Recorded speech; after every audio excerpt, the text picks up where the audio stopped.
Ayan mga kaibigan, ito na po ang resulta ng niluto ni Jeff the Blind Explorer. Napakasarap po. Ayan, dahil wala akong masalinan, nilagay ko lang siya dito sa ating lalagyan ng ice cream. Wala pa kami mga dito since bagong salta kami dito, bagong lipat, so hindi pa talaga tayo nakakapag-ipon ng mga gamit. So ayan, diyan ko muna siya nilagay sa lalagyan ng ice cream. Ganyan po siya dami nung naluto, So, ipakikita ko po sa inyo kung gaano siya kasarap.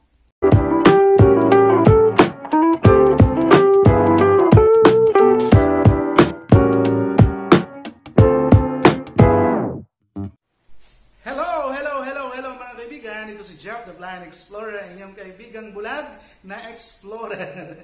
Ayan, so andito po tayo sa ating munting kusina. Ngayon meron na po tayong lugar kung saan pwede po tayong magluto ng masasarap na putahe na pwede kong ihain kasama ang aking pinakamamahal na esposa. Ayan, so since pwede na po tayong gumawa ng mga masasarap na pagkain, magpagluluto, ipapakita ko naman po sa inyo kung paano tayo magluluto ng chicken creamy adobo sa patata. So, but first, ipapakita ko po muna sa inyo yung ating mga ingredients na gagamitin. By the way, salamat po pala sa mga support, sa mga patuloy na nanonood dito sa ating channel.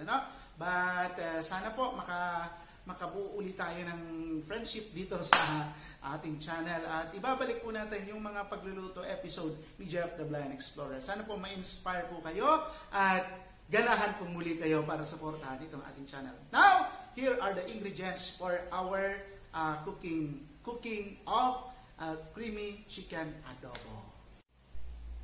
Ayan po mga kaibigan, yung ating mga gagamiting ingredients. Ito, meron na po ako rito mga malalaking storage, may isang galong mantika. Pero tatakalin po natin yan. Hindi naman po natin gagamitin to lahat na isang galong mantika. Meron din tayong toyo. Ayan. Toyo. Suka ito. Ito, toyo. Yan, gagamitan din natin ng toyo. Ito po, basta tandaan po nyo, since malalaki po yung ating mga lalagyan, meron tayong takalang gagamitin. Meron din tayong ginayat na sibuyas. Ayan. Meron din tayong ginayat na bawang. 4 na pirasong bawang. Ito pong sibuyas na ginayat natin, normal size lang po yan, normal size. Ganyan lang po ang paggayat natin. Then, meron din tayo ritong patatas na 2 pirasong malalaking patatas. Ayan, ganyan po siya. Hiniwa natin siya ng cube style. Ayan. Meron din tayong gagamitin ditong, nilagay ko rito yung dalawang balat na laurel at 3 pirasong paminta nandyan sa bangkok na yan. At syempre, ang ating 1 kilong chicken. Ayan, 1 kilong chicken po yan. Breast and legs po ang gagamitin natin. At meron din tayong, ito ang makakapagpasarap niyan, ang condensed milk. Ayan! So, sekreto natin yan, huwag nung ikakalat sa iba. Gagamit din po natin itong condensed milk na pampalasa at pampakrimi dito sa ating chicken adobo. Now, simulan na natin ang procedure ng pagluluto. Ayan mga kaibigan, so iniinit muna po natin yung kawali natin. Pag mainit na po yan, saka natin ilalagay ang ating mantika. Ayan, salitan natin kung medyo mainit na yung ating ginagamit na kawali. Ayan po, so since sabi ko nga sa inyo, malalaki yung takalan natin, malalaki yung ating storage ng mga toyo, mantika, suka. Ayan, bumibili kasi ako niya para makatipid. Galon-galon. Ayan. So, ayan, ilalagay ko na po itong ating konting mantika. Ayan. Ganun lang po siya karami, Ayan. Para ka lang magigisa. Ayan. Medyo naparami yan tayong lagay natin. Pero ganun po. Ganun po yung ginagamit nating mantika. Ayan, iinitin lang po natin yan. Ayan. Pagkatapos na pong mainit yan, hintayin lang natin siya ng ilang minuto. Ilalagay natin itong ating unang ilalagay yung ating bawang. Ayan, hintayin lang natin. Ito po yung bawang. Ibuhos na natin. Ayan po. Ayan. Yung pong bawang ay hindi po natin diniktik, instead ginisa po, ginayat natin siya. May natira pa. Sayang. Ayan. So, hintayin lang natin ang ilang segundo, siguro mga 30 seconds, around 30 seconds. Pag pumula na po yung bawang natin, saka natin sasabay itong sibuyas. Ayan, medyo malagkit na. Pag medyo malagkit na po yung bawang, ibig sabihin ano na po siya, medyo malapit na siyang masunog. Ayan, ilagyan na natin itong sibuyas. Ayan, hiniwa natin sibuyas. Andyan na. Halu-haluin lang natin muna. Ayan, itatabi ko lang muna itong ating pinaglagyang mangkok. Ayan. Pag okay na po siya, hihintay lang natin siguro ng 1 minuto to. Ilalagay naman natin yung ating chicken. But for now, isutay muna po natin ito. Ayan, at saan ba yung sutay nitong ating kalan? Ayan. Ito. Ayan, isutay muna natin to. Kasi itong induction cooker, may mga designations po yung kanyang mga pindutan. Ayan. Ayan. Siguro nagba-brown-brown na po yung sibuyas. Ayan. Puro po tansya lang yung ginagawa ko, no? Since hindi ko naman siya nakikita. Ayan. So, ilalagay ko na po itong ating chicken. Isusunod na po natin itong ating chicken. Ayan, 1 kilo po yan. Dahan-dahan. Ayan.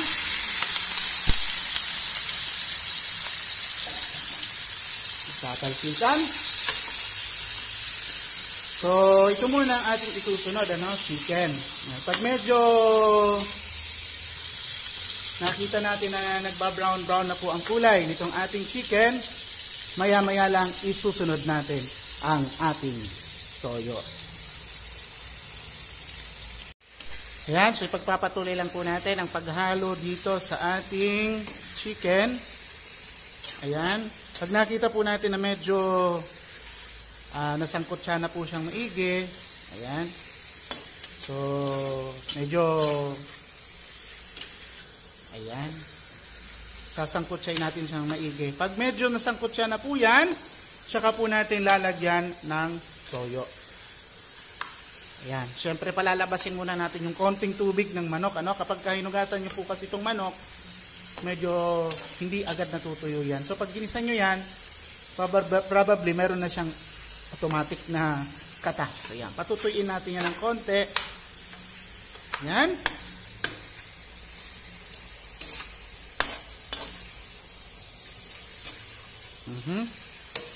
So, iniiwasan natin matapon, kaya dahan-dahan lang muna yung paghalo natin since maliit lang yung ating kawali. Ayan. But this kawali is enough to cook 1 kilo of pork or chicken. So, tamang-tama lang to. Kaya lang, syempre, hindi natin masyadong nakikita. Kailangan dahan-dahan po tayo sa paghalo. Hindi pwede yung padaskol-daskol na paggawa. Baka matapon, sayang. Ayan. So, as you can see, medyo tuyo na naman siya.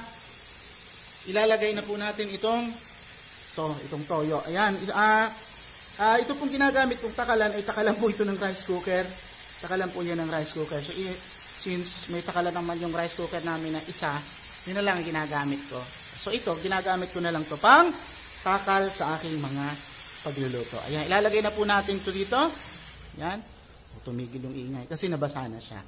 So, yan, hihintayin lang po natin yan na kumulo itong ating chicken. Pag kumulo na po yan, ay ilalagay naman natin yung ibang mga ingredients. So, yan, habang pinakukulo din natin itong toyo, pwede naman na rin nating ilagay itong pinagsama nating paminta at laurel. Ayan, nilagay ko na po siya dito sa isang mangkok. Ayan, para organize po yung ating paggawa. Meron pang natira. So, ayan na. So, ayan, hihintayin po lang natin itong kumulo. Haluin natin para kumalat yung paminta at laurel. Ayan, tumatalsik.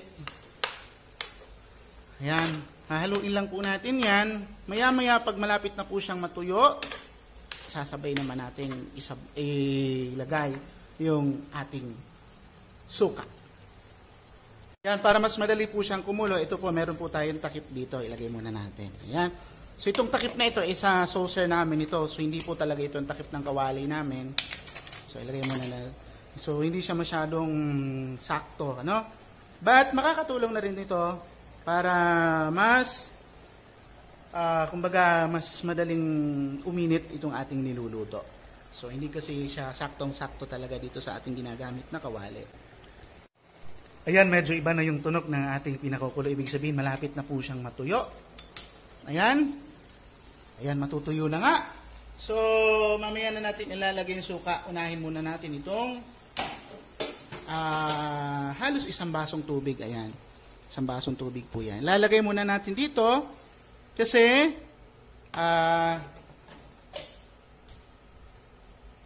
maglalagay tayo ng patatas. So, ilalagay muna natin itong patatas bago natin ilagay yung suka. Palambutin muna natin. Kasi kapag naglagay na po tayo ng suka, yung gulay napakahirap ng palambutin. So, unahin muna natin palambutin yung gulay. Ayan, haluin natin. Which is the patatas. For me kasi hindi kumpleto yung adobo pag walang patatas. Napakasarap ng patatas ihalo sa adobo. Ayan. Kalat natin tong patatas. Ayan, since nakikita nyo naman, ito po, talagang, ito pong ginagawa ko po, dagdag information. Hindi ko po talaga ito nakikita, no? More on, pakiramdam lang ang ginagamit natin para makapagluto tayo ng katulad ng mga ganito. So, hindi po tayo biyasa sa pagluluto, pero kaya natin gumawa ng mga ganitong bagay.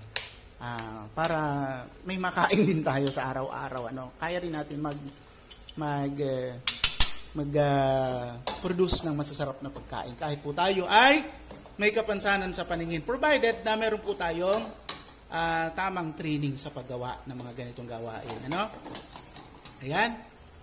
So, ilalagay ko muna ulit yung takip para lumambot yung ating patatas. Ayan, kita nyo, hindi siya flat na flat. Pero okay na yan. Makakatulong din yan para mas lumambot o mas maluto ng maigi yung ating pagkain. So ayan, no? Kita nyo ang sarap na ng kulay ng ating adobo, no? Ayan mga kaibigan, kita nyo ang sarap na ng kulay ng ating adobo, no? Baliktarin natin to para halo-haloin natin. So para mas maluto yung maluto din yung mga nasa ibabaw na part, ano? Yan po. Ang ganda na ng kulay niya, no? Siguro po, hindi ko po nakikita yan. Pero alam ko, nagkaroon na po siya ng ibang kulay mula nung sinalang natin siya kanina. So, yan. Since malapit na po siyang matuyo, mga kaibigan, tumatalsik eh.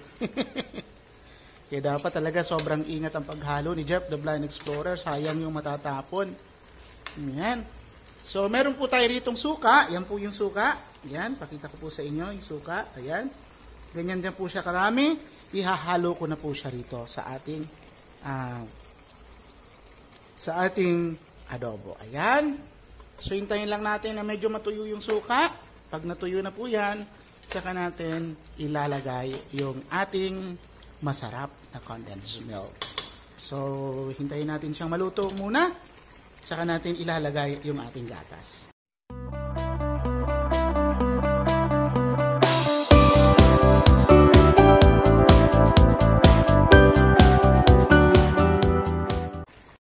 Ayan mga kaibigan, nakikita po ninyo, naririnig ninyo, malapit nang matuyo yung ating adobo. Ayan, pinuksan ko na po siya. Ang bango. Wala pa dyan yung mga kaibigan, yung ating pampalapot, ano? Ito, ilalagay ko na po ang ating creamy condensada. Ayan, hindi ko po alam kung anong brand yan, basta sabi ko lang sa tindahan ibigyan ako ng condensada. Ayan na po. Ayan na. Ayan. So, yan. So, simutin natin. Sayang ang laman itong ano.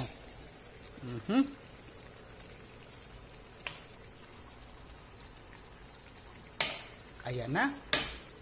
So, nailagay ko na po yung ating condensed milk dito sa ating chicken adobo. Ayan na po. Patutuyuin lang po natin yan. Pag tuyo na siya, pwede na po natin itong haunin para iserve bilang masarap na putahe na ating chicken creamy adobo. Ayan. Yun po. Yun lang naman po yung mga procedure na ating ginawa. At sana po may natutunan po kayo dito sa ating masarap na recipe, ano? So maya-maya ipakikita ko po sa inyo kung gaano ito kasarap pag ito'y talagang luto na.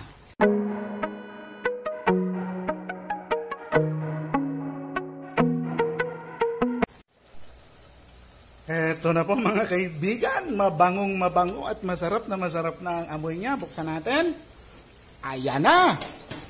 Medyo nasusunog na siguro ng konti pero napakasarap. Ayan oh. Ayan. So luto na po yung ating creamy chicken adobo sa patatas with condensed milk. So sana po may natutunan po kayo at sana na-enjoy nyo po ang ating video. Papatay na po natin yung kalan. Halina tayo, sabay-sabay nating titikman itong creamy chicken adobo. Ayan mga kaibigan, ito na po ang resulta ng niluto ni Jeff the Blind Explorer. Napakasarap po.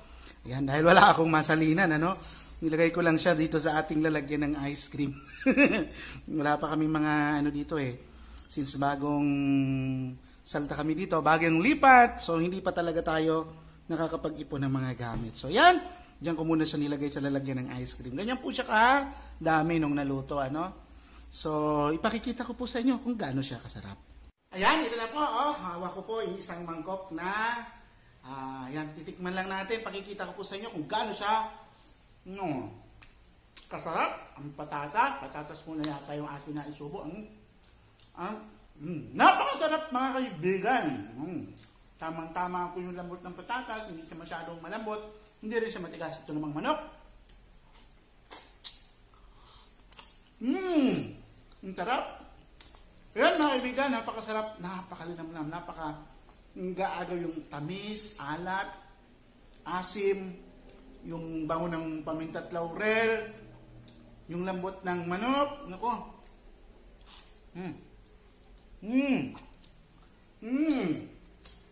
Ayan mga kaibigan, ganun po ang procedure, ang paraan ni Jeff ng pagluluto ng creamy chicken adobo sa patatas.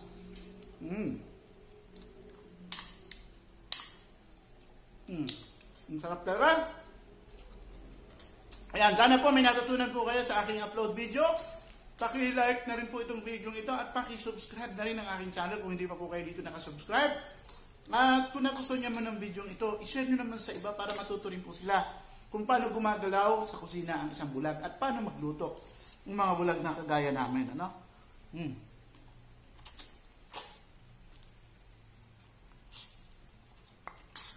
Pambihira. Pati buto, masarap natin. Pero hindi, para ito ay COVID na buto. Mamaya, kakain na kami. So maraming salamat mga kaibigan sa panonood. Ito po muli ang inyong kaibigan si Jeff the Blind Explorer.